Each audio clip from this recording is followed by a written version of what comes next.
जय राधा माधव जय कुंज बिहारी जय राधा माधव जय कुंज बिहारी जय गोपी जन वल्लभा गिरिवरधारी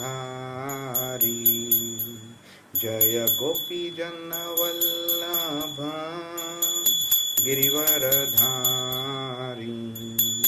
यशोदानंदन व्रज जनरंजन यशोदानंदन व्रज जनरंजन यमुना तीरा वनचारी यमुना तीरा वनचारी जय राधा माधव जय कुंज बिहारी हरे कृष्णा कृष्णा कृष्णा हरे हरे हरे राम राम राम हरे हरे हरे कृष्णा कृष्णा कृष्णा हरे हरे हरे राम राम राम हरे हरे जय राधा श्याम सुंदर राधे जय कृष्ण बलराम कृष्ण बलराम जय कृष्ण बलराम जय गौरानिताय गौरानिताय जय गौरानिताय जय जय प्रभुपाद जय श्रील प्रभुपाद हरिनाम संकीर्तन की जय श्रीमद् भगवद गीता की जय श्रील प्रभुपाद की जय। ओम अज्ञानतिमिरान्धस्य ज्ञानाञ्जनशलाकया चक्षुरुन्मीलितं येन तस्मै श्रीगुरवे नमः। श्रीचैतन्यमनोभीष्टं स्थापितं येन भूतले स्वयं रूपकदा मह्यं ददाति स्वपदान्तिकं वन्देऽहं श्रीगुरो श्रीयुतपदकमलं श्रीगुरुन् वैष्णवांश्च श्रीरूपं साग्रजातं सहगणरघुनाथान्वितां तं सजीवं साद्वैतं सावधूतं परिजनसहितं कृष्णचैतन्यदेवं श्रीराधाकृष्णपादान् सहगणललिता श्रीविशाखान्वितांश्च हे कृष्ण करुणा सिंधु दीनबंधु जगत्पते गोपेश गोपिकाकांत राधाकांत नमोस्तुते तप्त कांचन गौरांगी राधे वृंदावनेश्वरी वृषभानुसुते देवी प्रणमामि हरिप्रिये वाञ्छाकल्पतरुभ्यश्च कृपा सिंधुभ्य एव च पतितानां पावनेभ्यो वैष्णवेभ्यो नमो नमः। नमो विष्णुपादाय कृष्णपृष्ठाय भूतले श्रीमते भक्तिवेदांत स्वामिनिति नामे नमस्ते सारस्वते देवे गौरवाणी प्रचारणे निर्विशेष शून्यवादी पाश्चात्य देशतारणे जय श्री कृष्ण चैतन्य प्रभु नित्यानंद श्री अद्वैत गदाधर श्रीवासादि गौर भक्त वृंदा हरे कृष्णा कृष्ण कृष्ण हरे हरे हरे राम राम राम हरे हरे हरे कृष्णा। सगळ्यांचं स्वागत आहे। 8वा अध्यायात आपण आज आपला शेवटचा क्लास असेल त्याच्यावरती तर आपण सगळ्या श्लोकांची एक समरी बघून घेऊया। तर मी सांगण्याआधी तुम्हाला कोणाला काही बोलायचंय? तुमच्या मते 8व्या अध्यायामध्ये आपण काय शिकलो? काय तुमच्या मते समरी आहे? हरे कृष्णा प्रभूजी। हरे कृष्णा।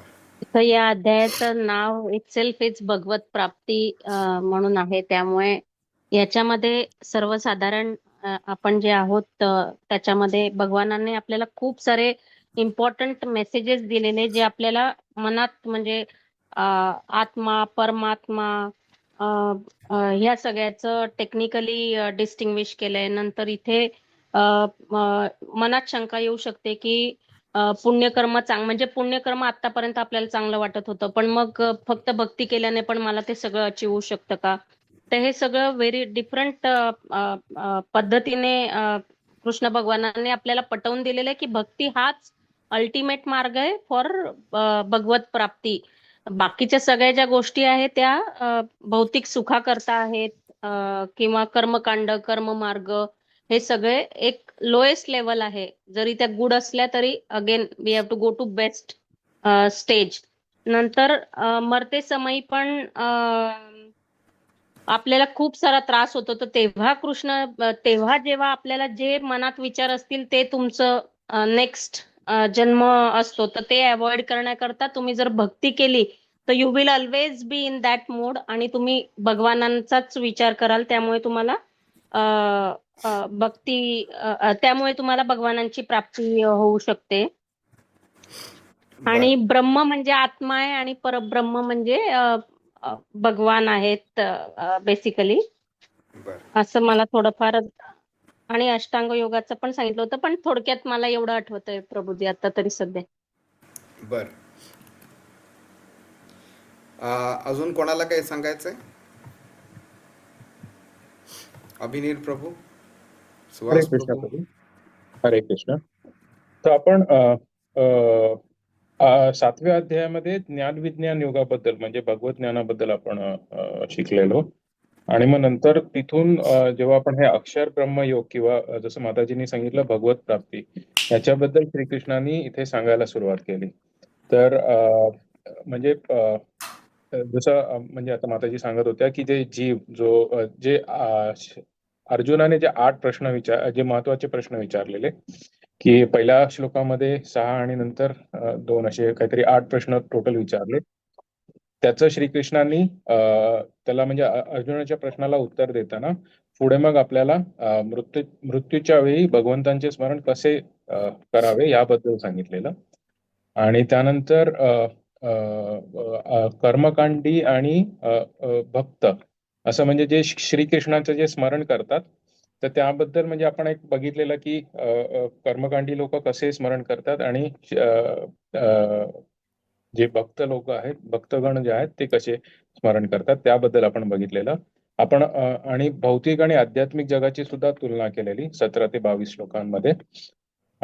त्यानंतर जे जे 2 गतीचे मार्ग जे आहेत, जे आपण शुक्ल आणि कृष्ण असे जे 2 गतींचे मार्ग आपण 23 ते 28 मध्ये बघितलेले. बर हरे कृष्ण. हरे कृष्ण. खूप छान. सुहास प्रभू.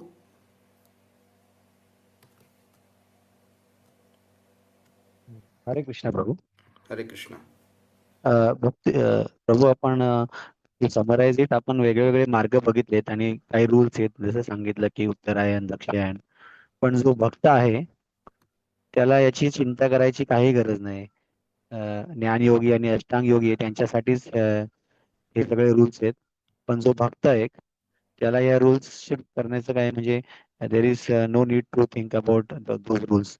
म्हणजे कधी ते त्यांचं श्वास कधी जाईल याचं काही हे करायची चिंता नाही, कारण that is not applicable to pure devotee, असं माझ्या मत आहे. बर, तर आपण बघून घेऊया. प्रत्येक श्लोका थ्रू आपण जाऊन आपण बघूया की आपण काय काय शिकलो ह्या 8व्या अध्यायामध्ये. ठीक आहे.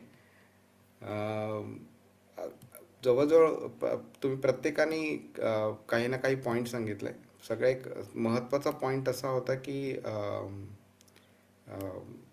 कृष्णाचं स्मरण शेवटच्या क्षणी होणं हा या पूर्ण अध्यायाचा थीम होता. आणि बाकी सगळे जे श्लोक होते ते ह्या मेन थीमच्या अराउंड होते.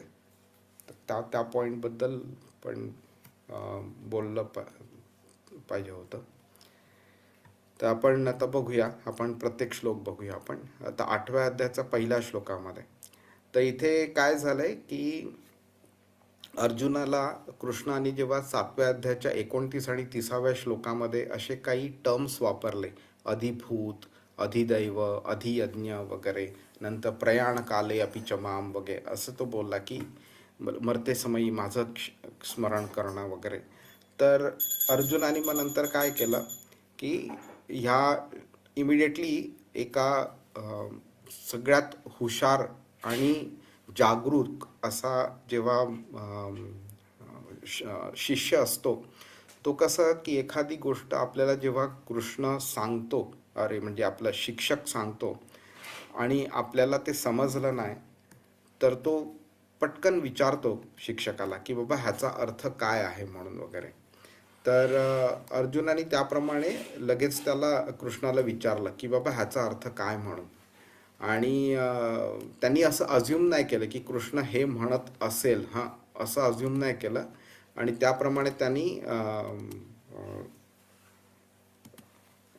त्याप्रमाणे लगेच त्यांनी प्रश्न विचारले कृष्णाला. आता ह्याचा फायदा कसा होतो की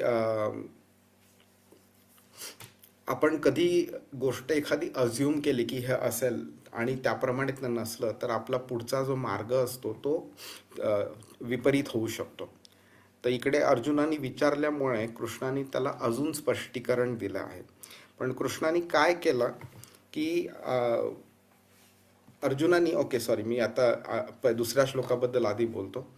तर अधियज्ञ नंतर अधियज्ञ कुठे राहतो आपल्या शरीरामध्ये, को अत्र आणि प्रयाणकालेच कथम, हे 3 प्रश्न दुसऱ्या श्लोकात विचारले.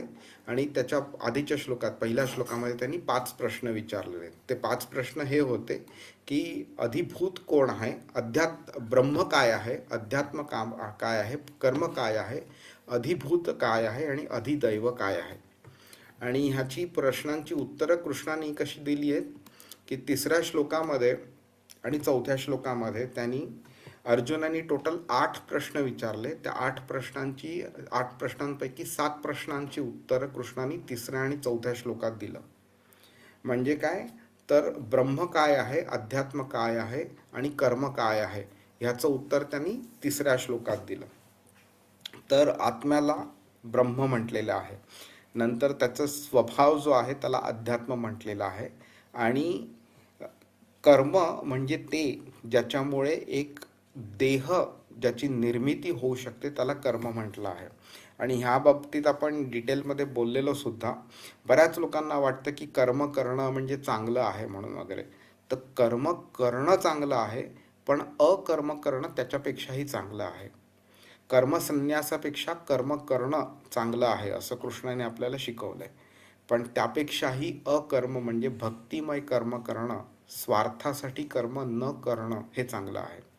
त्यामुळे इथे कृष्ण कर्माला काय म्हणतोय की कोणतंही कार्य ज्याच्यामुळे नवीन देहाची उत्पत्ती होऊ शकते ते कर्म आहे. मग ते कर्म चांगलं पण असू शकतं, पुण्यकर्म पण असू शकतं, किंवा वाईट कर्म म्हणजे पाप कर्म पण असू शकतं. बऱ्याच लोकांना हा गैरसमज असतो की आपण पुण्य केलं पाहिजे. पण पुण्य केल्यावरती नवीन देहाची उत्पत्ती होते. आणि ती देहाची उत्पत्ती का होते तर पुण्य करण्याकरता व्यक्तीची मानसिकता अशी असते की त्याला कोणतं तरी फळ हवं असतं. ते फळ त्याला त्यात उपभोगायचं असतं, त्यामुळे तो कर्म करतो. पण जर का त्यांनी कर्म केलं आणि फळ त्याला मिळण्याची इच्छा आहे तर मग त्याला शरीर तर घ्यावंच लागणार त्या फळाचा उपभोग घेण्याकरता.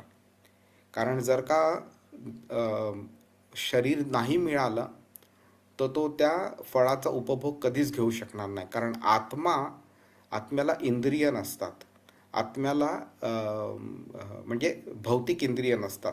आणि आत्म्याला काय असतं की कोणत्याही कर्माचं फळ जे आहे, पाप असो किंवा पुण्य असो, ते उपभोगण्याकरता त्याला इंद्रियांच्या द्वारे ते सुख एक्सपिरियन्स करायला लागतं त्याला.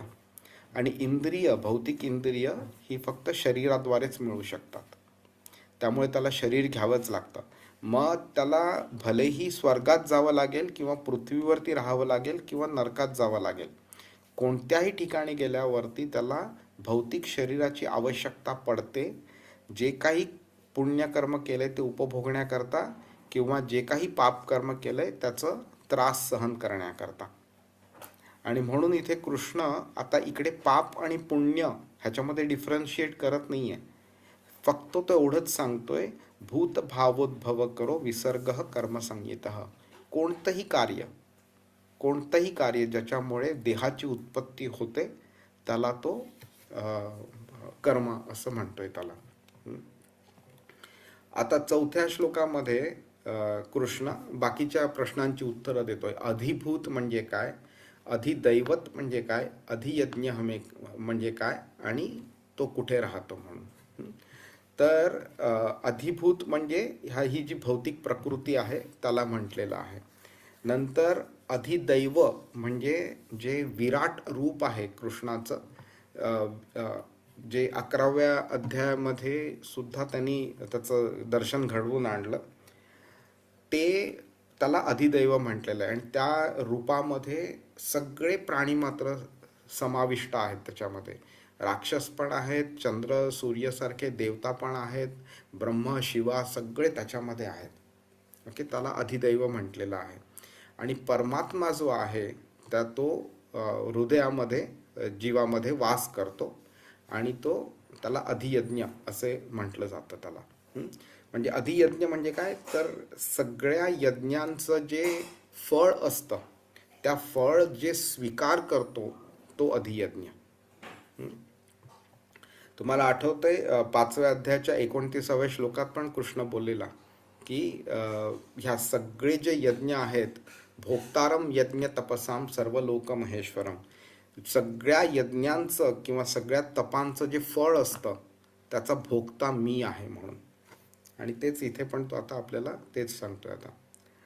आता ह्या 4थ्या श्लोकापर्यंत कृष्णाने अर्जुनाच्या 8 पैकी 7 प्रश्नांची उत्तरं दिली. आता जो 8वा प्रश्न आहे की जे तुझे भक्त आहेत, जे तुझे स्मरण करू शकतात रेग्युलरली, त्यांनी जर का तुझं मरते समयी स्मरण केलं किंवा त्यांनी तुझं स्मरण केलं तर मरते समयी त्यांचं काय होतं म्हणून. आणि ह्या प्रश्नाचं उत्तर कृष्ण ह्या श्लोकापासून म्हणजे 5व्या श्लोकापासून 28व्या श्लोकापर्यंत देतोय. आणि आपण बोललो सुद्धा की ज्या पर्स्पेक्टिव्हनी त्यांनी हे श्लोक हे जे त्याचं उत्तर दिलेलं आहे हे बघितल्यावरती एखाद्या PhD झालेल्या माणसाला पण लाज वाटेल की बाबा एक फक्त टॉपिक आहे त्याला कोणत्या वेगळ्या वेगळ्या प्रकारे ॲनालाइज केलं, डायसेक्ट केलेलं आहे आणि त्याची कसं उत्तर दिलेलं आहे म्हणून. तर हे आपण सगळं बघून घेतलं. तर आता 5व्या श्लोकामध्ये काय सांगतो तर भगवद्गीतामध्ये आपण ह्याबद्दल बोललेलो की भगवद्गीतामध्ये काही असे श्लोक आहेत जे म्हणजे हिरे आहेत ना, त्यांच्यामध्ये सुद्धा जे बेस्ट ऑफ द हिरे आहेत तसं आहेत. तर प्रत्येक श्लोक भगवद्गीताचा एक हिरा आहे, पण त्याच्यामध्ये सुद्धा जे बेस्ट ऑफ द बेस्ट आहेत ना, त्यापैकी जे श्लोक आहेत त्यापैकी 8व्या अध्यायामध्ये 5वा, 6वा, 7वा, 14वा आणि 28वा हे श्लोक येतात त्याच्यामध्ये. तर हे श्लोक असे आहेत की तुम्ही अगदी आत्मसात केले पाहिजेत आणि प्रत्येक शब्दाचा अर्थ माहिती असला पाहिजे ह्या श्लोकांचा कमीत कमी. तर हा श्लोक आहे अंतकालेच मामेव स्मरण मुक्त्वा कलेवरम यः प्रयाति समद्भावम याति नास्त्यत्र संशयः. जो अंतकाळी केवळ माझे स्मरण करीत जो आपला देहत्याग करतो तो तात्काळ माझ्या प्रकृतीची प्राप्ती करतो, यात मुळीच संशय नाही. कृष्णाला माहिती आहे कृष्णाच्या शब्दांवरती सुद्धा संशय घेणारे लोक असू शकतात किंवा जन्म घेऊ शकतात, म्हणून आधीच कृष्ण सांगते की संशय नका घेऊ, काहीच संशय नका घेऊ याबद्दल. तर कृष्ण काय इथे बोललाय की मरते समयी माझं स्मरण करणं किती इम्पॉर्टंट आहे ते कृष्णाने आता सांगितलेलं आहे. तर कृष्णाचं स्मरण झालं तर आपल्याला पुनर्जन्म घ्यावा लागत नाही. आता इकडे गंमत बघा, तर ज्यांना पुनर्जन्म घ्यावा लागतो त्यांच्याबद्दल तो नंतर बोलतोय, पण ज्यांना पुनर्जन्म घ्यावा लागणार नाही त्यांच्याबद्दल तो आधी बोलतोय. त्यामुळे तो एका भक्ताची किती काळजी करतो ते पण आपल्याला दिसून येतं. त्याच्याबद्दल तो आधी सांगतोय तो. आणि मग आता साहजिक एक प्रश्न निर्माण होऊ शकतो की बाबा सगळ्यांनाच तर तुझं स्मरण होणार नाही मरते समयी, मग ज्यांना स्मरण तुझं होत नाही त्यांचं काय होणार. म्हणून कृष्ण इथे उत्तर देतोय यम यम वापी स्मरन् भावं त्यजत्यन्ते कलेवरम तम तमेवेति कौंतेय सदा तद्भाव भावितः. हे कौंतेय, आपल्या देहाचा त्याग करीत असताना मनुष्य ज्या ज्या भावाचे स्मरण करतो त्या त्या भावाची तो निस्संदेह प्राप्ती करतो. तर आता हा जो श्लोक आहे ह्याच्याबद्दल कधी लेक्चर देताना असे 1-2 वेळा आम्हाला प्रश्न आलेले की आपल्याला 70 वर्षाचं आयुष्य जनरली असतं, काहींना कमी काहींना जास्ती. तर लोक असं बोलतात की आपण मग पूर्ण आयुष्यभर मजा मस्ती करून घ्यायची आणि मरते समय कृष्णाचं स्मरण करायचं म्हणून. कारण त्यांना हा श्लोक वाचल्यावर भीती वाटते. मग अरे बापरे, मग आपण समजा आपल्याला कुत्र्या मांजराचं स्मरण झालं तर काय होईल, तर मग आपल्याला तसा प्रकारचा जन्म मिळेल आपल्याला, बरोबर. मग तसा नको असेल तर मग ते बोलतात की मग कृष्णाचं स्मरण करणं बरं आहे म्हणून. पण ते तेवढं सोपं नाही आहे. कारण पहिली गोष्ट, तुम्हाला माहिती नाही आहे की तुमचं आयुष्य किती आहे आणि कोणत्या क्षणी देहत्याग करावा लागेल, कोणत्या क्षणी यमराज येईल, यमदूत येईल, कोणीही येऊ शकतं. ओके. आणि आपला आत्मा आपल्या शरीरातनं बाहेर काढून घेऊन जातील ते. तर ते कधी येतील आणि आल्यावरती एका क्षणाची सुद्धा उसंत मिळणार नाही आपल्याला. तर त्यावेळी आपल्या मनामध्ये जे भाव असतील त्या प्रकारे आपल्याला पुढचा जन्म मिळणार आहे. त्यामुळे आपल्या मनामध्ये कंटिन्युअसली 24 तास चांगलेच भाव असावे असा आपला नेहमी प्रयत्न असला पाहिजे. आणि चांगले भाव म्हणजे असं नाही आहे की मी दुसऱ्यांना, गोरगरिबांना जेवण देतोय, हा चांगला भाव आहे. हो ना, हा नक्कीच चांगला भाव आहे. पण त्यापेक्षाही चांगला भाव म्हणजे कृष्णाचं स्मरण असणं. कारण गोरगरिबांना अन्नधान्य देणं, कपडे वगैरे देणं, ह्यांच्यापेक्षाही चांगली गोष्ट म्हणजे कृष्णाचं स्मरण करणं. आणि आपण ह्याबद्दल बोललोय पण आपण बऱ्याच वेळा की जे आपल्याला वाटतंय की मी जे गोरगरिबांना देतोय म्हणून वगैरे, ते खरं आपण देतच नसतो. तो खरं कृष्णच देत असतो. आपल्याद्वारे तो देतोय, फक्त एवढाच डिफरन्स आहे. तर जर का त्या व्यक्तीला, त्या गरीब व्यक्तीला जर का कृष्णाला काही द्यायची इच्छा असली तर तो कोणाला दुसऱ्यालाही निवडू शकतो. तुमचा ऑब्जेक्टिव्ह काय होता? त्या गरीब व्यक्तीला काही गोष्ट मिळण्याची, राईट. त्या व्यक्तीला ती गोष्ट मिळणं हेच फक्त इम्पॉर्टंट आहे. कोण देतंय त्याचं इम्पॉर्टंट नाही आहे ते. त्यामुळे तुम्ही देऊ नाही शकलात त्याचं वाटून घेण्याची काही गरजच नाही आहे. कारण कृष्ण देतोय तो, फक्त तुम्ही मीडियम आहात. जसं आपल्याकडे कुरिअरवाला येतो, पोस्टमन येतो, एखाद्या कंपनीचं एक लेटर घेऊन येतो. तर जर का हा पोस्टमन नाही आला तर दुसरा कोणीतरी येईल. तुम्हाला काय फरक पडतोय की कोणता पोस्टमन आला आणि तुम्हाला लेटर दिलं? तुम्हाला लेटर मिळण्याची आवश्यकता आहे. त्याचप्रमाणे कृष्ण तुम्हाला निवडतो, कधी कधी माध्यम बनवतो आणि कोणत्या व्यक्तीला एखादी गोष्ट देतो. कधी कधी तो तुम्हाला नाही निवडणार, कधी कोणाला दुसऱ्याला निवडेल आणि त्या दुसऱ्या माध्यमाद्वारे तो त्या व्यक्तीला ती जी गोष्ट द्यायची ती देईल. त्यामुळे आपल्याला ह्याची चिंता नसली पाहिजे की त्या गरीब व्यक्तीचं काय होईल म्हणून. ऑफकोर्स आपल्याला आपल्या दृष्टीने आपण प्रयत्न केले पाहिजेत ह्या गोष्टी करण्याचं. फक्त गंमत अशी आहे की स्वार्थ नसला पाहिजे त्याच्यामध्ये, की आपल्याला हातनं असं अप्रूप नाही वाटलं पाहिजे की बाबा बघा हो मी दिलं त्या व्यक्तीला, हा असा भाव नसला पाहिजे. त्या व्यक्तीला मिळाल्याचा आनंद असला पाहिजे, आपल्याकडनं दिल्याचा आनंद नसला पाहिजे तो. आणि ह्या गोष्टी जेव्हा आपल्याला व्यवस्थित समजायला लागतील त्यावेळी मग आपण पुण्य करण्याच्या मागे न धावता आपण भक्ती करण्याच्या मागे धावू. किंवा समजा भक्ती करायला डिफिकल्ट असली तर निदान कर्मयोग करण्याच्या मागे आपण लागू. ते तरी चांगलं आहे कर्म करण्यापेक्षा, म्हणजे पुण्यकर्म किंवा पाप कर्म करण्यापेक्षा कर्मयोग चांगला आहे. हरे कृष्ण. मग 7व्या श्लोकामध्ये आता अर्जुनाच्या मनात प्रश्न निर्माण होऊ शकतो की बाबा कृष्णा, मी तुझं जर स्मरण करत बसलो तर मग मी युद्ध कसं करणार? मला तर युद्ध करायला लागणार आहे ना. मी इतर गोष्टींचं भलेही स्मरण नाही करणार, पण मला तुझं स्मरण करायचं असेल तर मग मी त्यानंतर युद्ध कसं करू? तर म्हणून कृष्ण इथे उत्तर देतो, तस्मात् सर्वेषु कालेषु माम अनुस्मर युध्यच मय्यर्पित मनो बुद्धिर्मामे वैश्यस्य संशयः.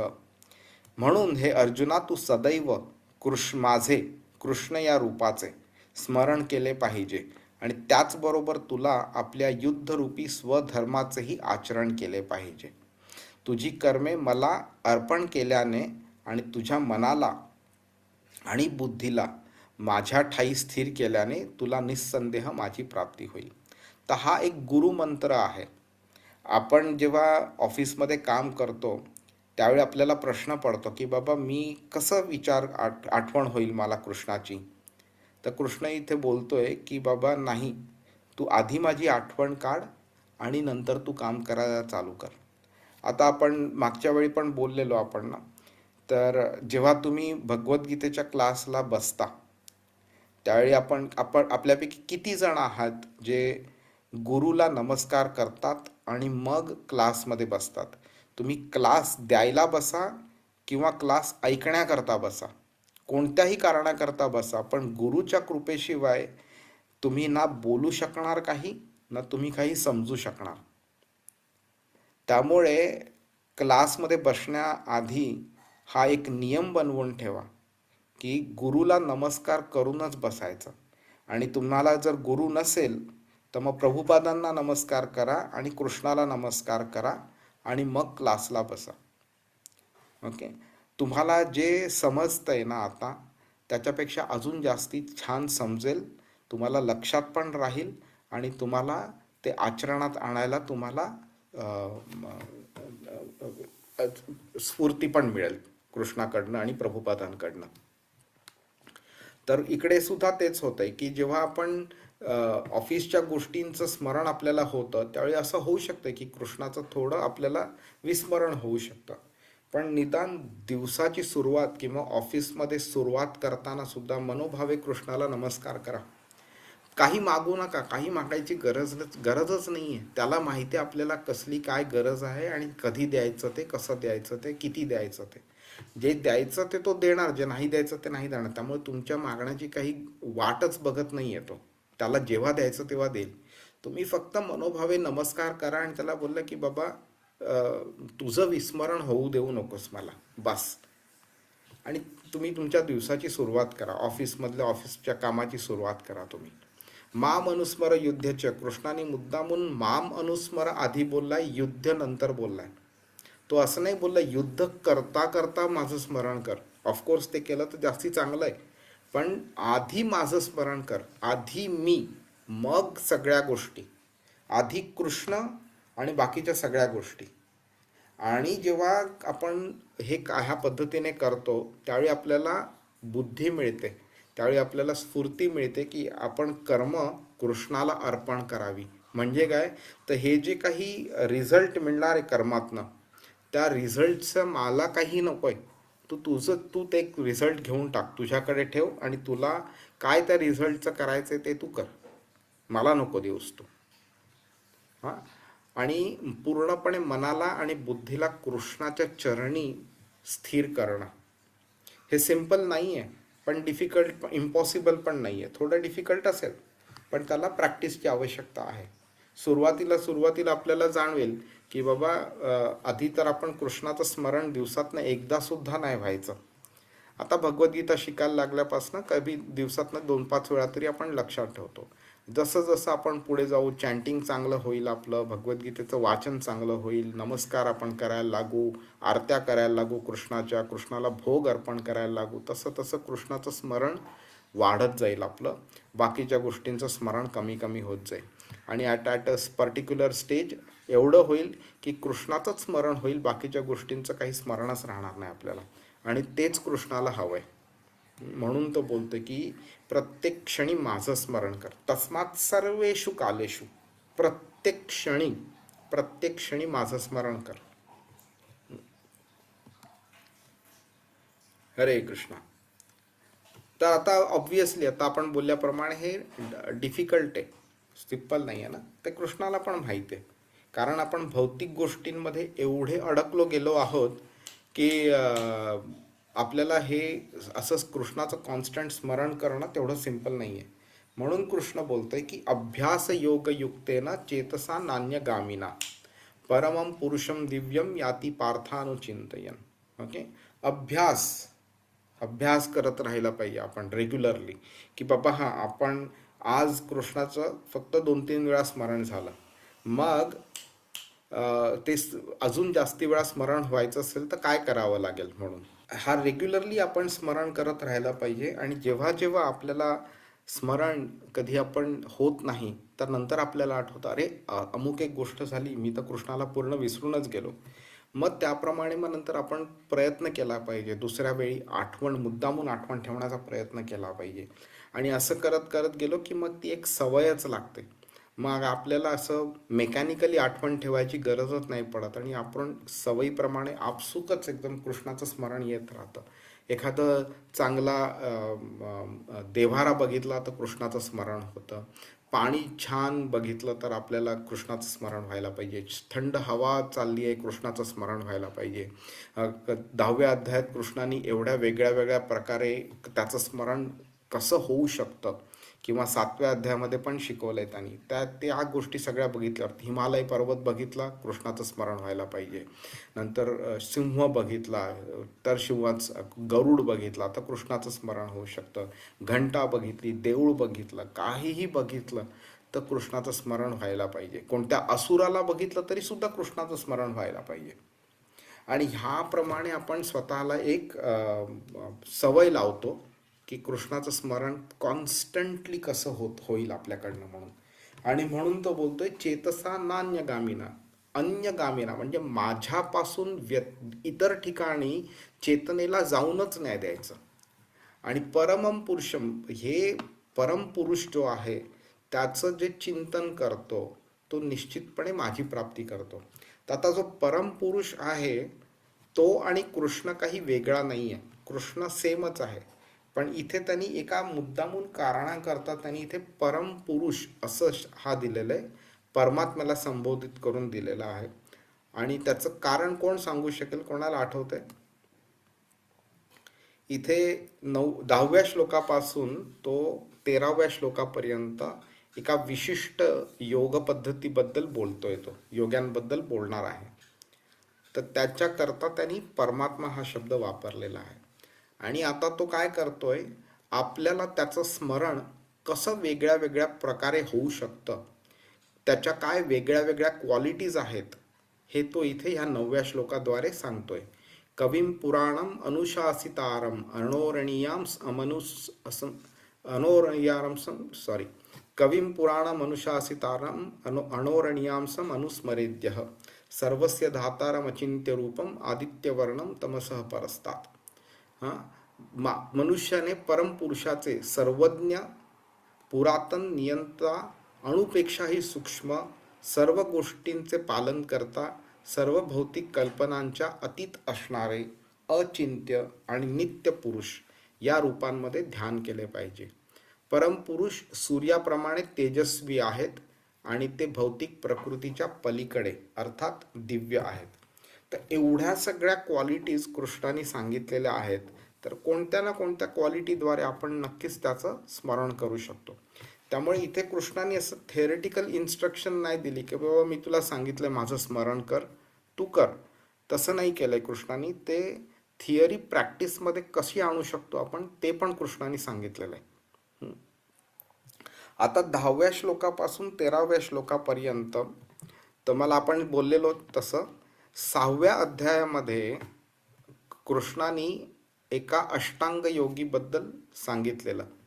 अष्टांग योगी परमात्म्याची प्राप्ती कशी करू शकतो हे त्यांनी सांगितलेलं तिकडे, बरोबर.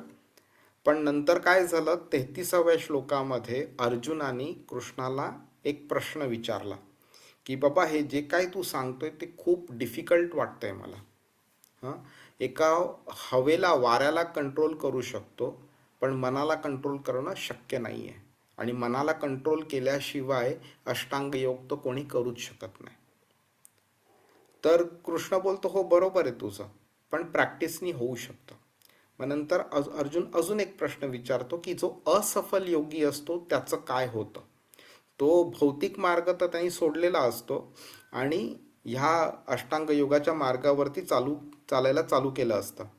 पण तो जर सफल नाही झाला तर काय होतं, तर त्याचं उत्तर कृष्ण देतो. पण एका सफल योग्याचं पुढे काय होतं त्याच्याबद्दल कृष्ण सांगत नाही पूर्णपणे आणि अर्जुन त्याबद्दल प्रश्न विचारत नाही. तर सफल योगी परमात्म्याची प्राप्ती तर करतो, पण त्याला भगवंतापर्यंत जर यायचं असेल तर त्याला काय करावं लागेल त्याचं उत्तर अजूनही उरलेलं असतं, ते दिलेलं नसतं. आणि ते उत्तर कृष्ण इथे आत्ता देतोय. ठीक आहे.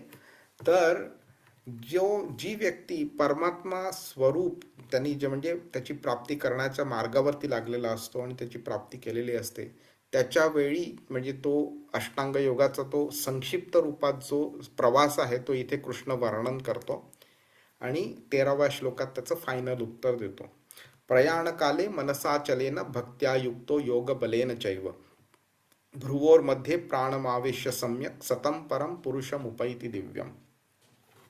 जो मनुष्य अंतकाळी दोन्ही भुवयांमध्ये प्राणवायूला स्थिर करतो आणि योग सामर्थ्याद्वारे अविचलित मनाने पूर्णपणे भक्तिभावित होऊन भगवत स्मरण करण्यामध्ये युक्त होतो, त्याला निश्चितच भगवंताची प्राप्ती होते. आता इथे भगवंत बोललेलं आहे, त्याची प्राप्ती होते. ठीक आहे. नंतर यदक्षरम वेदविदो वदन्ति विशन्ति यतयो वीतरागा यदिच्छन्तो ब्रह्मचर्यम चरन्ति तत्ते पदम संग्रहेण प्रवक्षे. जे ओंकाराचे उच्चारण करतात म्हणजेच अष्टांग योगी आणि जे संन्यासाश्रमी महर्षी आहेत ते ब्रह्मामध्ये प्रवेश करतात. ब्रह्मा म्हणजे ती ब्रह्मा ही व्यक्ती नाही, ब्रह्म. ओके. अशा सिद्धीची इच्छा करणारे ब्रह्मचर्य व्रताचे आचरण करतात, ज्या योगे मनुष्य मुक्त होईल आणि त्या विधीचे संक्षिप्त वर्णन आता मी तुला सांगतो. त्यामुळे 12व्या श्लोकात 13व्या श्लोकात तो ह्याबद्दल सांगतोय. सर्वद्वाराणि संयम्य मनोहृदि निरुध्य च मूर्ध्याधायात्मनः प्राणम आस्थितो योगधारणाम. सर्व इंद्रियांच्या क्रियांपासून निवृत्त होणे म्हणजेच योगावस्था किंवा योगधारणा होय. इंद्रियांची सर्व द्वारे संयमित करून मनाला हृदयामध्ये आणि मस्तकात प्राणवायूला स्थित करून मनुष्य स्वतःला योगामध्ये स्थित करतो. आता तो अष्टांग योगाचा प्रोसेस जो आहे पूर्णपणे तो त्याचं जे फायनल स्टेज आहे त्याला तो एका संक्षिप्त रूपात त्याचं वर्णन करतोय तो. ओके. आणि हे किती डिफिकल्ट आहे हे तुम्ही फक्त त्याचं ट्रान्सलेशन आहे हे वाचल्यावरतीच आपल्याला समजू शकतं. सगळ्या इंद्रियांना सर्व क्रियांपासून मुक्त करणं, निवृत्त करणं आपल्याला शक्यच नाही येते. आपल्या ह्या करंट बॉडीमध्ये आपण कंडिशन झालो आहोत. ओके. की आपल्याला हे म्हणजे डिफिकल्टच आहे, अतिशय डिफिकल्ट आहे. ओके. इंद्रियांची द्वारे संयमित करायची, मनाला हृदयामध्ये आणि मस्तकात प्राणवायूला स्थित करणं. आता तर आपल्याला हेही माहिती नाहीत की वायूंचे काही प्रकार असतात म्हणून, लोकांना ते पण नाही माहिती. ओके. ओम प्राणाय स्वाहा, ओम अपानाय स्वाहा, ओम उदानाय स्वाहा हे आपण मंत्र म्हणतो. त्या बऱ्याच लोकांना हे मंत्र असे काही आहेत हेही माहिती नाही आहे. जर कोणाला काही माहीत असेल तर त्याचा अर्थ पण नाही माहिती, आणि जर अर्थ माहीत असेल तर दृढ विश्वास पण नसेल त्याच्यावरती. तर ह्या मस्तकात प्राणवायूला स्थित करायचं आणि योगामध्ये स्थित करायचं. ओके. किती डिफिकल्ट आहे फक्त इमॅजिन करून बघू शकतो आपण. आणि अशा पद्धतीमध्ये, अशा अवस्थेमध्ये ओमचं चॅन्टिंग करायचं. ओम इत्येकाक्षरम ब्रह्म व्याहरन माम अनुस्मरन यह प्रयाती त्यजन देहम स याती परमाम गतिम. योगाभ्यासामध्ये स्थिर झाल्यावर परम पवित्र ओंकाराचे उच्चारण करीत जर कोणी भगवंतांचे स्मरण केले आणि आपल्या देहाचा त्याग केला तर त्याला निश्चितच आध्यात्मिक लोकांची प्राप्ती होते. आता बघा, आपल्याला इथे क्लिअरली कळून येतं कृष्णाने कसं अष्टांग योगाला म्हणजे परमात्माची जी प्राप्ती झालेली असते ती स्टेज आणि भगवंताला प्राप्ती करणं त्या स्टेजला कसं लिंक केलेलं आहे. तुम्ही ओमचं चॅन्टिंग करताय, तुम्ही मस्तकात प्राणवायूला आलेला आहे, तुम्ही सगळ्या इंद्रियांना कंट्रोल केलं आहे, सगळ्या इंद्रियांच्या द्वारांना कंट्रोल केलं आहे, मनाला हृदयामध्ये स्थिर केलेलं आहे वगैरे. हे सगळं फॅन्टास्टिक आहे. प्रोसेसच्या दृष्टीने टेक्निकली तुम्ही अगदी परफेक्टली ॲक्युरेटली करत असाल तुम्ही. पण जर व्याहरण माम अनुस्मरण जर नसलं तर ती फक्त एक टेक्निकल गोष्ट राहील. तुम्ही जास्तीत जास्ती परमात्म्यापर्यंत पोचू शकता नक्कीच, पण माझ्यापर्यंत तुम्ही नाही येऊ शकणार. ओके. आणि कृष्ण तेच बोलते की तुम्हाला माझ्यापर्यंत यायचं असेल तर तुम्हाला माझंच स्मरण केलं पाहिजे. म्हणून परमात्म्याचं स्मरण करणं चूक नाही आहे. म्हणजे हा गैरसमज कोणाचा होऊ नये म्हणून मी परत सांगतोय, परमात्म्याचं स्मरण करणं काही चूक नाही आहे त्याच्यामध्ये, पण त्यापेक्षाही चांगलं आहे कृष्णाचं स्मरण करणं. आणि कृष्णाने आपल्याला पूर्ण ह्या अध्यायामध्ये हा मेन सगळ्यात टॉपिक आहे जो आपल्याला शिकवला आहे. आणि म्हणून 14व्या अध्यायातही तोच परत कृष्णाने तोच पॉइंट काढलेला आहे. अनन्यचेतः सततम यो माम स्मरति नित्यशः तस्याहम सुलभ पार्थ नित्ययुक्तस्य योगिनः. पहिली गोष्ट म्हणजे अनन्यचेतः, मिनिंग माझ्या व्यतिरिक्त कोणी नाही. परमात्म्याचं तुम्ही स्मरण करत असाल चांगली गोष्ट आहे, पण त्याच्यापेक्षाही तुम्ही माझं स्मरण केलं तर जास्ती चांगलं आहे. म्हणजे तुम्ही बघा, कृष्णाने भौतिक गोष्टींना तर त्याला कन्सिडर पण नाही केलेलं कम्पॅरिझनमध्ये. त्यांनी डायरेक्ट परमात्म्याच्या स्मरणाबरोबरच कम्पेअर केलेलं आहे. मिनिंग भौतिक गोष्टी जे आपण आता जगतोय ते तर त्यांनी म्हणजे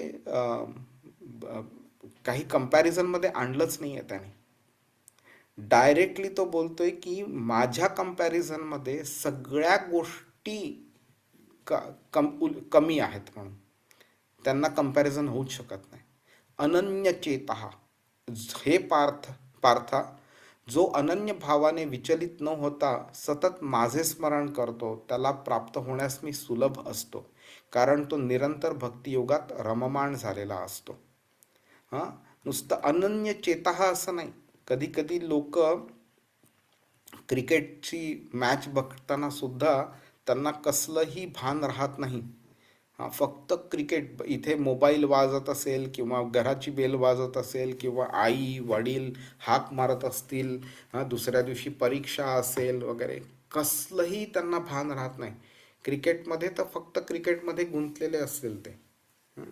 पण ते स्मरण, तशा प्रकारचं स्मरण कृष्ण रेकमेंड करत नाही. कृष्ण काय बोलते, अनन्य चेतः तर असलंच पाहिजे, पण माम स्मरती असलं पाहिजे. तुम्ही माझं स्मरण केलं पाहिजे. बाकी कोणत्या गोष्टीचं स्मरण नका करू, फक्त माझं आणि अनन्य चेतः. मग आता विचार आपल्याला पडेल का, हा दिवसातनं 5 मिनिटं आपण अनन्य चेतः असं स्मरण करू कृष्णाचं. हां, बाकी 23 तास 55 मिनिटं आपण मोकळे आहोत आपल्याला जे करायचं. तर कृष्ण तसं बोलत नाही आहे. आणि ते चुकीचा अर्थ आपण काढू नये. आणि कॉन्स्टंट रिमेंबरन्स, सतत स्मरण हे किती इम्पॉर्टंट आहे हे शिकवण्याकरता कृष्ण इथे 3 शब्द वापरतोय, रिपीट करतोय. तो पहिलं म्हणजे सततम, अनन्यचेतः सततम. ओके. दुसरं म्हणजे योमाम स्मरती नित्यशः, नित्य. सतत आणि नित्य दोघांचा अर्थ सेम आहे. आणि परत तो नित्य वापरतोय, तस्याहम सुलभ पार्थ नित्ययुक्तस्य योगिनः. नित्य म्हणजे कॉन्स्टंट रिमेंबरन्सचं किती महत्त्व आहे हे कृष्ण सतत आणि नित्य हे दोन शब्द 3 वेळा वापरतोय आणि आपल्याला त्या इम्पॉर्टन्स जो आहे तो एम्फसाइज करतोय तो आपल्याला. ओके. आणि मग काय होईल, सुलभ पार्थ, अशा व्यक्तीला माझी प्राप्ती करण्यास अतिशय सुलभ असतं. तर आपल्याला वाटू शकते की बाबा हां, काय कृष्णाचं काय कॉन्स्टंट फक्त स्मरण करणं, पण ते तेवढं सोपं नाही आहे. आपण ह्या शरीरामध्ये असल्यापासून आपण अशा गोष्टी केलेल्या आहेत की ज्या गोष्टींनी आपल्याला कृष्णापासून लांब खेचून नेलेलं आहे, ओढून नेलेलं आहे. त्या सगळ्यांना झिडकारून कृष्णापर्यंत चालत जाणं तेवढं सोपं नाही आहे. ते तरी सुद्धा कृष्ण बोलतोय की तुम्ही माझं स्मरण करत राहिलात तर हे सोपं होतं म्हणून. तर पहिल्या दिवशी काय होईल, आपण फक्त 1-2दा स्मरण करू, नंतर अजून 1-2दा करू, असं करत करत वाढत जाईल. आमचे एक सिनियर डिवोटी आहेत, त्यांनी एक एक्झाम्पल दिलेलं. तर मुंबईच्या लोकल ट्रेनमध्ये सेकंड क्लास कंपार्टमेंटमध्ये 4थी सीट असते ना, 4थ्या सीटवरती जो माणूस बसतो तो कसं फक्त शरीराचा एक भाग अर्धा भाग ठेवू शकतो तिकडे त्या चौथ्या सीटवरती. पण नंतर काय करत असतो तो कॉन्स्टंटली ना तिसऱ्या माणसाला, मग तिसऱ्या माणसाद्वारे दुसऱ्या माणसाला आणि दुसऱ्या माणसाद्वारे पहिल्या माणसाला असा धक्का देत राहतो. हळूहळू हळूहळू तो धक्का देत राहतो आणि दुसरा भाग पण शरीराचा त्या ह्याच्यावरती ठेवायचा प्रयत्न करतो. मग मध्येच काय होतं, तिसरा माणूस त्याचा स्टेशन आल्यावरती उतरून जातो. मग लगेच तो चौथा माणूस जो असतो तो तिसऱ्या माणसाच्या जागेवर येऊन बसतो. मग दुसरा माणूस जातो, मग तो दुसऱ्या माणसाच्या जागेवर येऊन बसतो. असं करत करत तो विंडो सीटवरती येतो. कृष्णाचं पण आपल्या जीवनामध्ये असंच आहे. हां, प्रभुपाद नेहमी सांगायचे, enter like a needle, come out like a plough. म्हणजे एक सुई असते ना, तिला शरीरामध्ये शिरायला केवढीशी जागा लागते, तर तसं आतमध्ये शिरायचं आणि जेव्हा बाहेर येतो त्यावेळी कुदळ किती मोठी असते ना, तर कुदळीसारखं बाहेर यायचं. म्हणजे काय, तर कृष्ण काय करतो, अक्षरशः एका सुईच्या भोका एवढी सुद्धा तो जागा मिळाली की लगेच तो आत शिरतो आपल्या. आणि नंतर तो संपूर्णपणे स्वतःला एवढा आपल्या शरीरामध्ये, मनामध्ये, चेतनेमध्ये, आपल्या इंद्रियांमध्ये, आपल्या विचारांमध्ये, बुद्धीमध्ये, सगळ्यामध्ये एवढं स्वतःला विस्तारतो की मग बाकीच्या गोष्टी हळूहळू परमनंटली बाहेर पडतात आणि मग सगळीकडे फक्त कृष्ण पसरलेला असतो. संपूर्ण शरीर, संपूर्ण मन, संपूर्ण चेतना, बुद्धी, आपला अहंकार, जे काही आहे ते सगळं कृष्णमय झालेलं असतं. आणि ही एक जर्नी असते. ही असं नाही की पहिल्या दिवशी मी भगवद्गीता क्लासला बसलो आणि कृष्णाने पूर्णपणे विस्तारलं, असं होत नाही. असं होऊ शकतं, कृष्ण करू शकतो, पण आपण कृष्णाला तेवढी मुभा देत नाही करायला. आपण कृष्णाला खूप छोटीशी जागा देतो. हळूहळू तो मग त्यावेळेस त्याला हळूहळू विस्तारावं लागतं. तर कृष्ण असा पसरतो आपल्या जीवनामध्ये आणि मग तो अशा प्रकारे जीवनामध्ये पसरल्यावर मग आपलं कृष्णाची प्राप्ती करणं सुलभ होऊन जातं. आता मुकुंद दामोदर प्रभू आहेत आपल्याकडे, आता त्यांनाच विचारा, ते सुद्धा दररोज सकाळी लवकर उठून चॅन्टिंग वगैरे सगळं करतात वगैरे. ओके, आता हरे कृष्ण. हरे कृष्ण. तर एका भक्ताकडनं काय एक्सपेक्टेशन असतं, सकाळी लवकर उठावं, चॅन्टिंग करावं, आरती करावी, कृष्णाला भोग अर्पण करावा, कृष्णाला अभिषेक घालावा, नवीन कपडे बदलावे, नंतर त्याचं स्मरण, भगवद्गीता वाचावी, भागवतम वाचावं, चॅन्टिंग प्रीचिंग करावं, हां वगैरे भरपूर असे कार्य वगैरे करू शकतो आपण.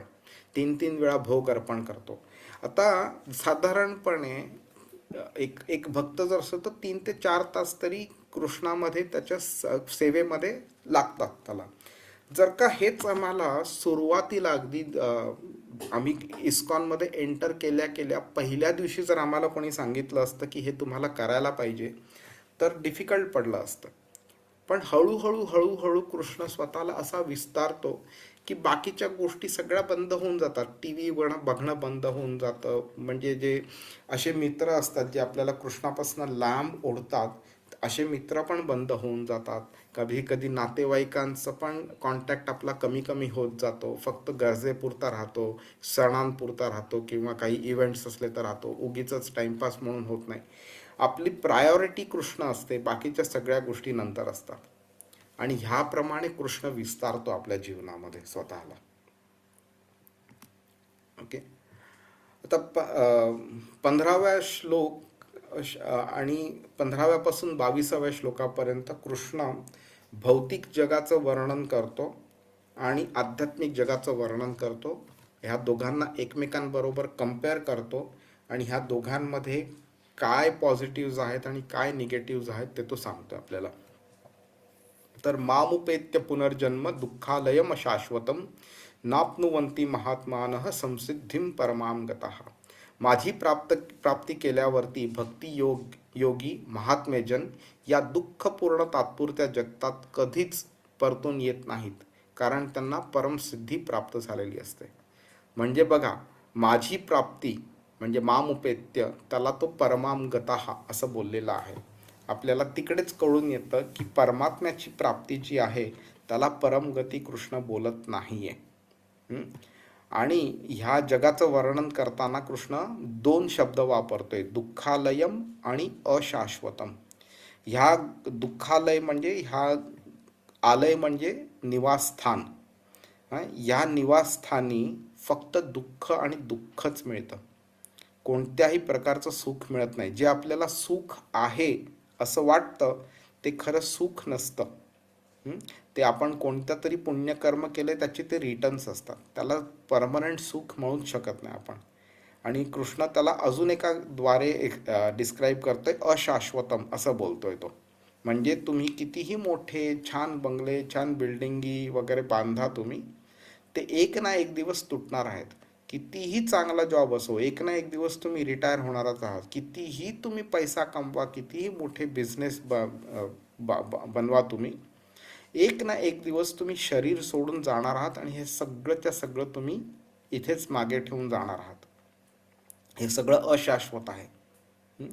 नाप्नुवन्ति महात्मानः, मिनिंग हे जे महात्मे आहेत, माझे भक्तियोगी आहेत, हे ह्याच्यामध्ये अडकत नाहीत. त्यांना परमसिद्धीची प्राप्ती होते, कारण ते माझे भक्त आहेत, माझी प्राप्ती करतात ते.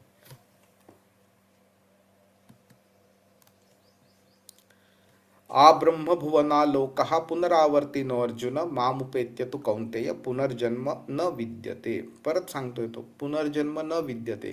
कोणाला पुनर्जन्म नाही होत? तर मामुपेत्य, जो माझी प्राप्ती करतो, माझ्या धामाची प्राप्ती करतो, त्याला पुनर्जन्म नाही होत. पण मग कोणाला पुनर्जन्म होतो? आ ब्रह्मभुवना लोकः पुनरावर्तिनो अर्जुन.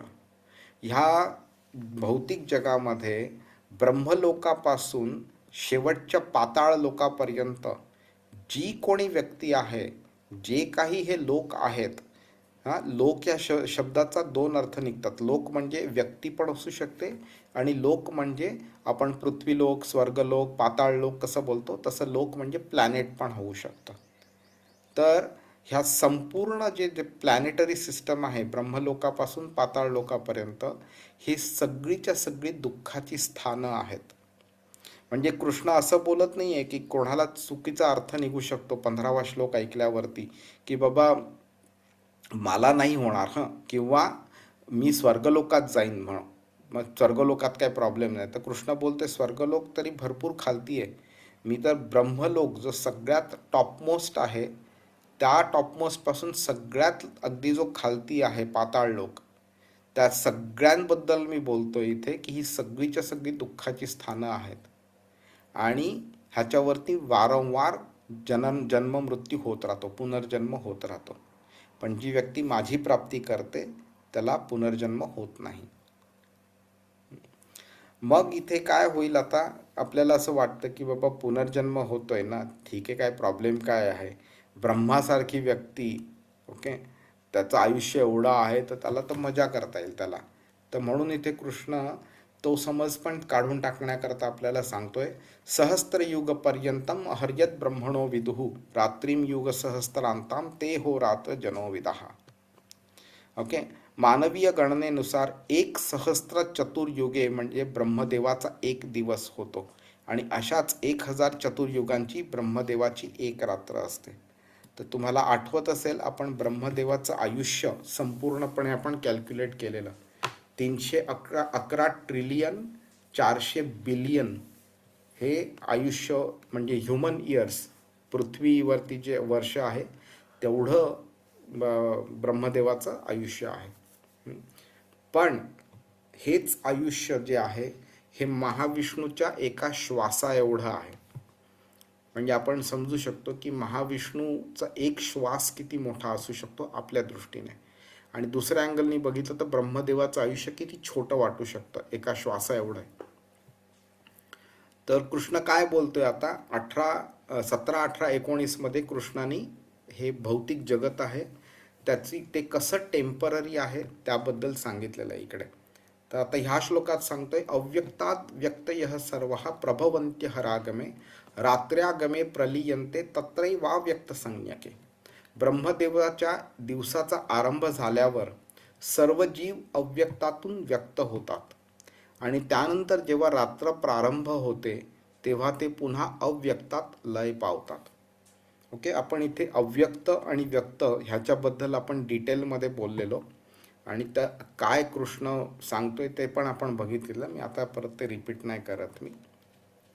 त्यामुळे जीवात्मे जे असतात त्यांना शरीर मिळतं ब्रह्मदेवाच्या दिवसाच्या सुरुवातीला आणि त्यांचं शरीर त्यांचं काढून घेतलं जातं जेव्हा ते मृत्यू पावतात किंवा जेव्हा ब्रह्मदेवाच्या रात्रीचा प्रारंभ होतो तेव्हा. तर मग काय आहे, मग एखाद्या व्यक्तीला असं वाटू शकतं की बाबा ठीक आहे अमुक त्या व्यक्तीचं होईल किंवा स्वर्गलोकापर्यंत पण होईल, पण ब्रह्मदेवाचं होईल की नाही, ब्रह्मदेवाचं नाही होणार किंवा ब्रह्मलोकात जर मी गेलो तर माझं होणार नाही, असं काही मनात विचार येऊ नये म्हणून कृष्ण इथे बोलतो भूतग्रामस एवायम भूत्वा भूत्वा प्रलीयते रात्र्यागमे अवशः पार्थ प्रभवत्य हरागमे. ओके, भूतग्राम म्हणजे प्रत्येक गोष्ट प्रत्येक जीवात्म्याची जी बॉडी आहे किंवा प्रत्येक नैसर्गिक गोष्ट जी आहे त्या सगळ्याचा नाश होतो.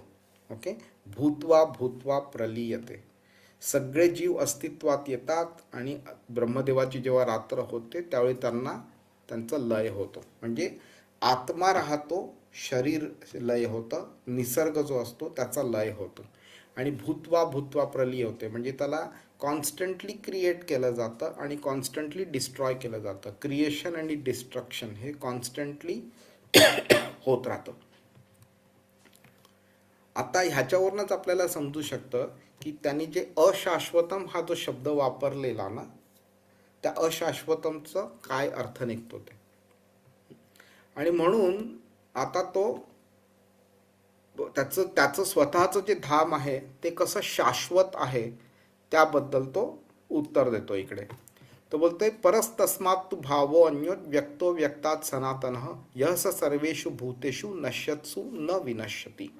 याहून अन्य एक अव्यक्त प्रकृती आहे. इकडे जो अव्यक्त हा शब्द वापरलेला आहे तो आधीच्या श्लोकांमध्ये अव्यक्त जो शब्द वापरला आहे त्यापेक्षा वेगळा आहे. हा अव्यक्त म्हणजे आपल्या भौतिक नजरेला तो दिसत नाही म्हणून अव्यक्त वापरलेला आहे. आधीचा अव्यक्त जो होता तो खरा अव्यक्त आहे, ज्याला रूप नाही आहे, असा अव्यक्त आहे ते. ओके, जी या व्यक्त आणि अव्यक्त जड पदार्थाच्याही पलीकडे आणि सनातन आहे. ती परा आणि अविनाशी आहे. संपूर्ण जगताचा जरी प्रलय झाला तरी ती प्रकृती नष्ट होत नाही.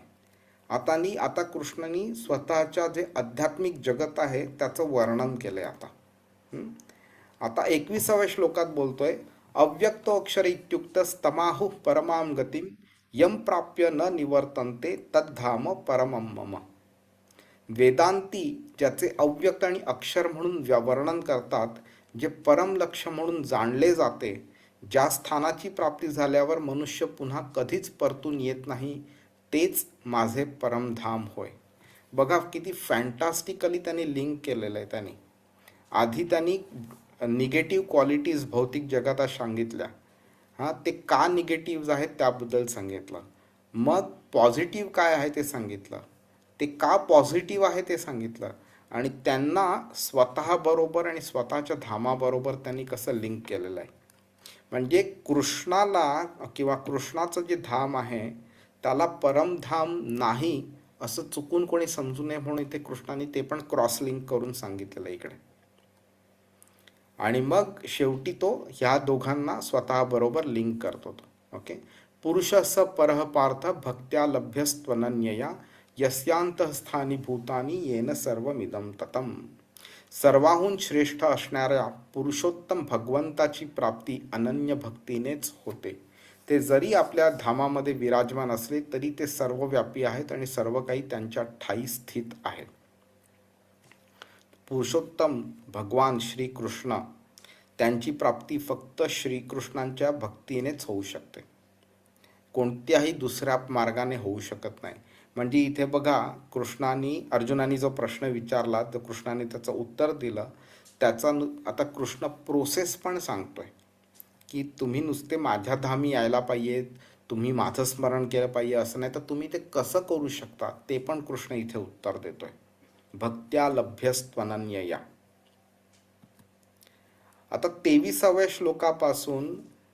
जवळजवळ 26व्या श्लोकापर्यंत जे ज्ञानयोगी आहेत आणि जे कर्मकांडी लोक आहेत, ओके, त्यांना त्यांना मृत्यूसमयी काय मिळतं, त्यांना मृत्यूनंतर काय मिळतं त्याचं वर्णन केलं इथे कृष्णाने.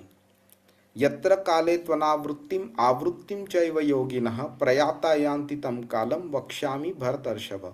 हे भरत श्रेष्ठा, आता ज्या वेगवेगळ्या काळी योग्याने या जगतातून प्रयाण केले असता तो परतून येतो अथवा येत नाही याचे मी तुला वर्णन करतो.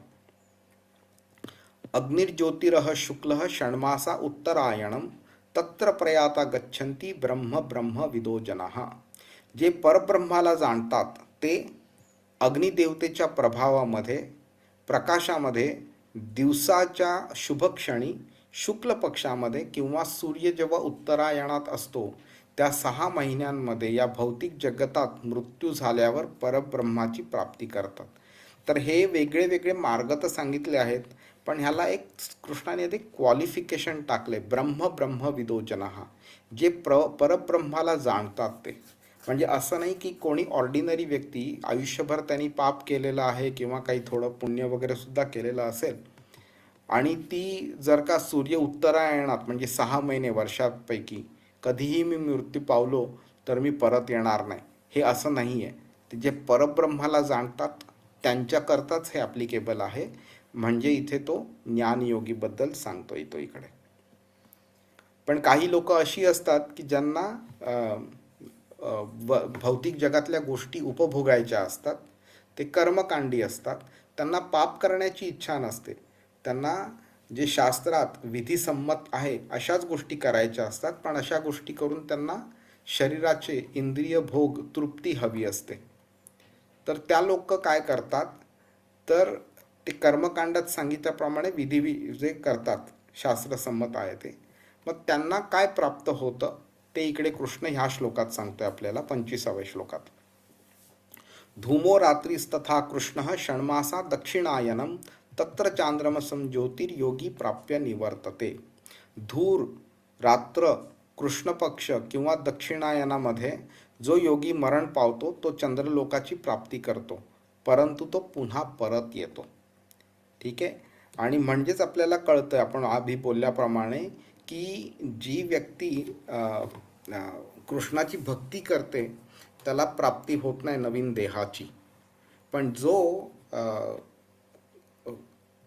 भक्ती सोडून बाकीची कर्म करतो म्हणजे कर्मकांड करतो त्याला ते शरीर परत मिळतं का, तर ते जे आधी जे कर्म केलंय त्याच्या फळाचा उपभोग घेण्याकरता, म्हणून त्याला परत यावं लागतं. मग शुक्ल कृष्णे गती हेते जगतः शाश्वते मते एकया यात्यनावृत्तिम अन्यया वर्तते पुनः. वैदिक मतानुसार प्रकाशमय आणि अंधकारमय असे या जगतातून प्रयाण करण्याचे 2 मार्ग आहेत. जेव्हा मनुष्य प्रकाशमय मार्गातून प्रयाण करतो तेव्हा तो परत येत नाही, परंतु जेव्हा अंधकारमय मार्गातून प्रयाण करतो तेव्हा तो परत येतो. आता हा जो श्लोक आहे 26वा, त्याच्यामध्ये कृष्णाने जे दोन्ही मार्ग सांगितले त्याचं समरायझेशन केलेलं आहे इकडे. पण मग आता एका भक्ताला प्रश्न पडू शकतो, मग माझं काय होणार? म्हणून कृष्ण बोलतं काळजी नको करू. आणि त्या 27व्या श्लोकात बोलतो, नैते श्रुती पार्थ जानन योगी मुह्यती कश्चन तस्मात् सर्वेषु कालेषु योगयुक्त भवार्जुन. ओके. तर इकडे कृष्णाने कोणत्या वेगळ्या प्रकारच्या योगाबद्दल सांगितलं नाही, तो भक्ती योगाबद्दल बोलतोय. पण तरी सुद्धा फक्त योगी हा शब्द वापरलेला आहे, कारण पूर्ण चॅप्टरच भक्ती योगाबद्दल आहे आणि हा आधीचा चॅप्टर पण भक्ती योगाबद्दल आहे. तर कृष्ण बोलतो, हे अर्जुना, भक्त जरी हे दोन्ही मार्ग जाणत असले तरी ते कधीच मोहित होत नाहीत, म्हणून तू सदैव भक्तीमध्ये युक्त हो. कोणाला व्यक्तीला वाटेल की वा वा चंद्रलोकावरती गेल्यावरती किती वेगळे वेगळे आनंद मिळणार आहेत, तर मला ते कर्मकांडात लिहिलंय त्याप्रमाणे करून दे. किंवा एखाद्या व्यक्तीला वाटेल की बाबा नाही, मला मुक्ती हवी आहे, तर मी त्याप्रमाणे प्रयत्न करीन, अष्टांग योग वगैरे काहीतरी करीन वगैरे. तर कृष्ण बोलते की याची काहीच आवश्यकता नाही आहे भक्ताला करण्याची, कारण त्याला माहीत आहे की तो जर माझी भक्ती करत असेल तर तो माझ्यापर्यंत येईल, तो माझी प्राप्ती करेल, माझ्या धामाची प्राप्ती करेल आणि त्यामुळे त्याला परत कधीच इथे खालती यावं लागणार नाही. पुनर्जन्म न विद्यते. आणि हा शेवटचा श्लोक आहे, तो पूर्ण तो आपल्याला समराईज करतो 8वा अध्याय जो आहे तो.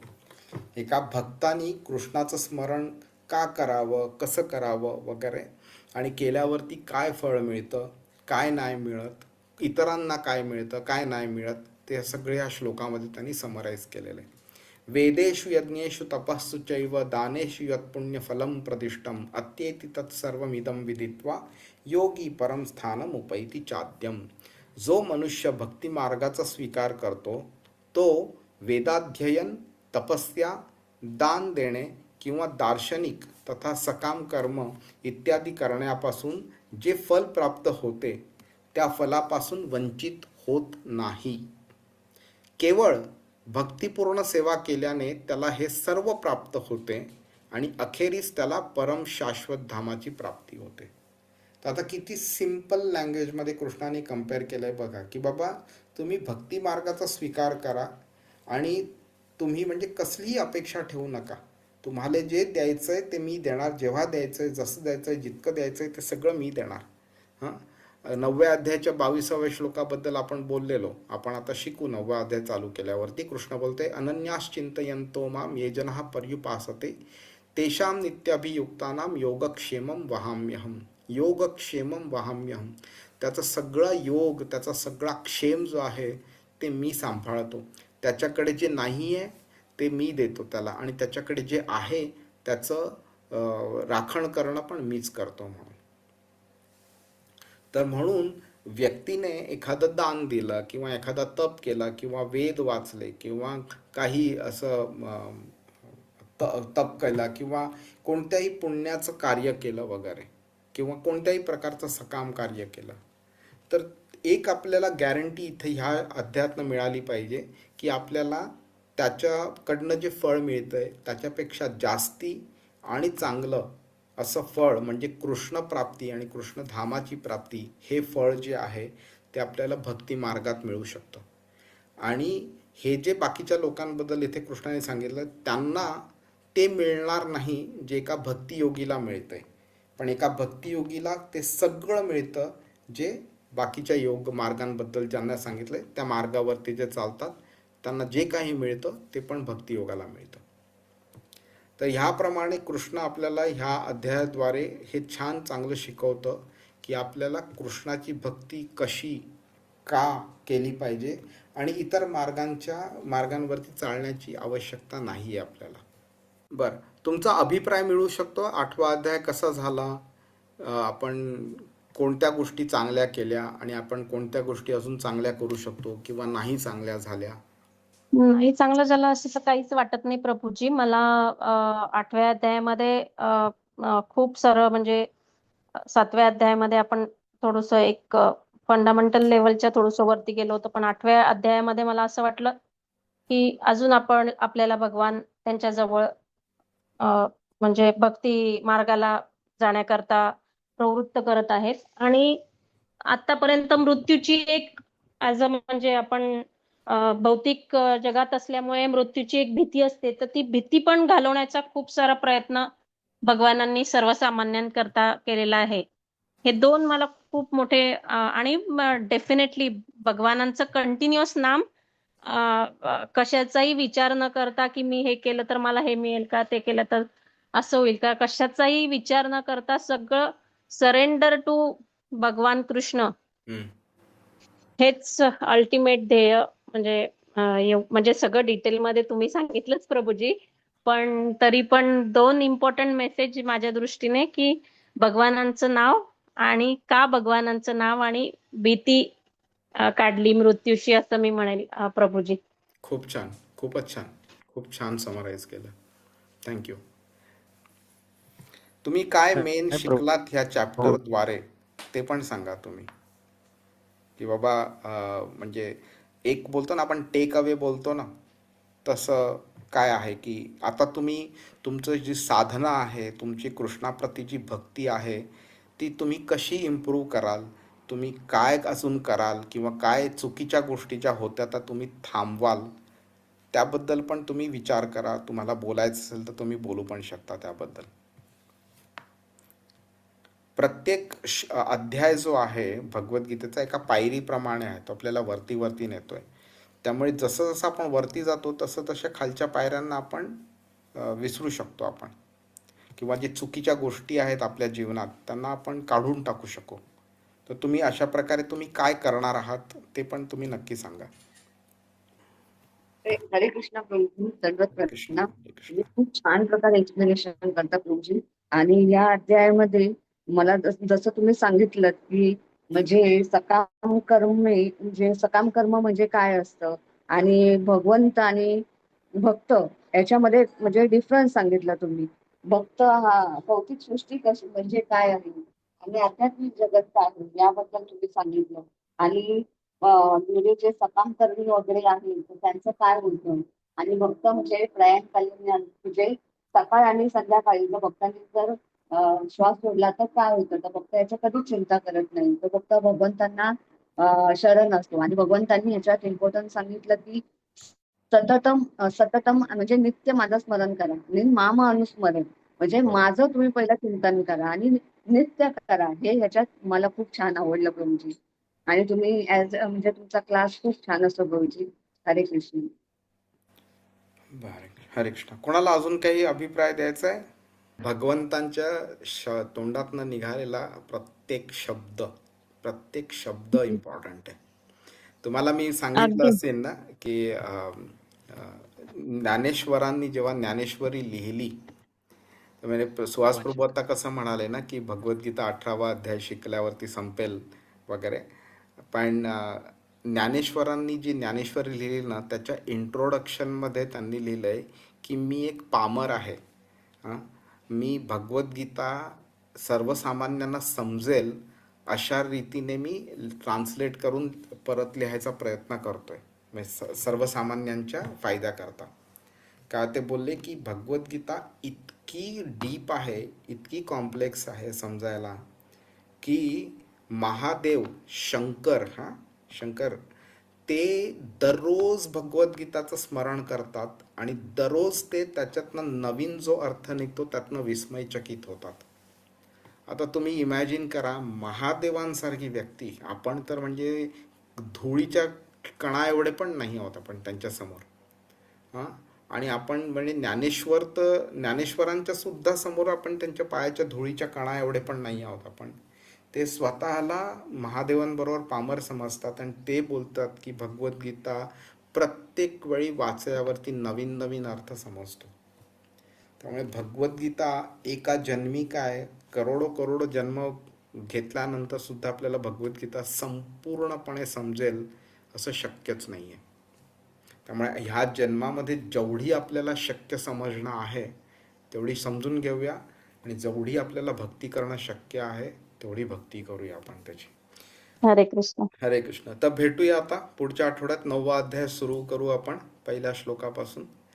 आणि हरे कृष्ण. थँक्यू तुम्ही जॉईन केल्याबद्दल. मला पण तुमच्या सगळ्यांचा आभार व्यक्त करायचा आहे, कारण तुम्ही खूप असे म्हणजे कमी लोक आहात ज्यांनी सुरुवातीपासून स्टार्ट करून इथपर्यंत कंटिन्यू करत आलेला आहात.